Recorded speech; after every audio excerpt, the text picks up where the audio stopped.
ఆ మధ్యలో ఎవరో కాంగ్రెస్ అంటే ముస్లిం, ముస్లిం అంటే కాంగ్రెస్ అన్నారు. అంటే కాంగ్రెస్ అనేది ముస్లింల పార్టీ అన్నట్టు నాకు అర్థమవుతుంది. సో, ఈ పార్టీలో రషీద్ అల్వి అని ఒక ర్యాపిడ్ జిహాదీ ఉన్నాడు. ఈయన 'ధురంధర్' సినిమా గురించి ఏం మాట్లాడుతున్నారో ఒకసారి విందాం. जितनी निंदा की जाए इस फिल्म की इतनी कम है।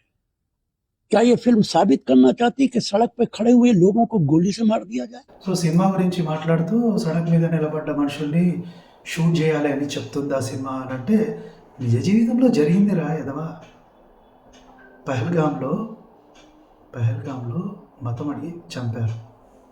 అలాగే ముంబై అటాక్‌లో నీ గవర్నమెంట్ ఉన్నప్పుడు స్టేట్‌లో, సెంటర్‌లో అట్లా నిలబడిన వాళ్ళు, బస్ స్టేషన్‌లో నిలబడిన వారు, రైల్వే స్టేషన్‌లో నిలబడ్డ వాళ్ళ మీద గోలీలతో చంపేశారు. నువ్వు ఈరోజేమో సినిమా గురించి చెప్తున్నావు. अदालतें बंद कर दी जाए।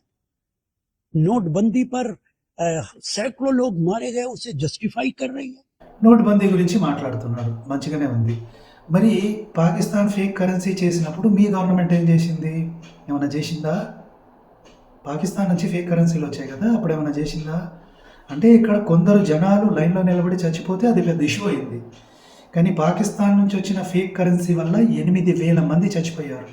పాకిస్తాన్ టెర్రరిజం వల్ల. వాళ్ళ గురించి చెప్తాడా? చెప్పడు. इसका तो मतलब है कि आरएसएस और बीजेपी की नीतियों को ये फिल्म जस्टिफाई कर रही है। అంటే బీజేపీ నీతి ఏందో నాకు తెలీదు. మరి కాంగ్రెస్ నీతి ఏంటి? టెర్రరిజం వల్ల వేల మంది చచ్చిపోవాలి, బాంబులు పెడితే చచ్చిపోవాలి, ఫేక్ కరెన్సీ నడవాలి, మందులు అంటే డ్రగ్స్ అన్నీ పోవాలి అంటున్నావా? అది కాంగ్రెస్ నీతియా? और मुझे शक है कि इस फिल्म को बनाने के लिए भारतीय जनता पार्टी का पैसा लगा। సో భారతీయ జనతా పార్టీ డబ్బులు ఇందులో పెట్టారు అంటున్నారు. మరి పాకిస్తాన్ టెర్రరిజం చేస్తే కాంగ్రెస్ ఏమైనా హెల్ప్ చేసిందా? Just asking doubt. इससे देश के अंदर नफरत फैलाने की कोशिश की गई है। నఫరత్ అంటాడు. అరే ఎంతమంది ముస్లిమ్స్ రోడ్ల మీదకి వచ్చి హిందువులను చంపాలా? టెర్రరిజం పేరుతో ఎన్ని వేల మందిని చంపారు, కాశ్మీర్లో చంపారు. వీడన్నీ నీతి సూక్తులు మాట్లాడతాడండి. కానీ వీడు హానెస్ట్ కాదు. ఎవరైనా ముస్లింకి అన్యాయం జరిగితే వీడు కనిపిస్తాడు. అదే హిందువులకు అన్యాయం జరిగితే మాత్రం వీడు ఎప్పుడు కనిపించడండి. డబుల్ స్టాండర్డ్కి వీడు రోల్ మోడల్.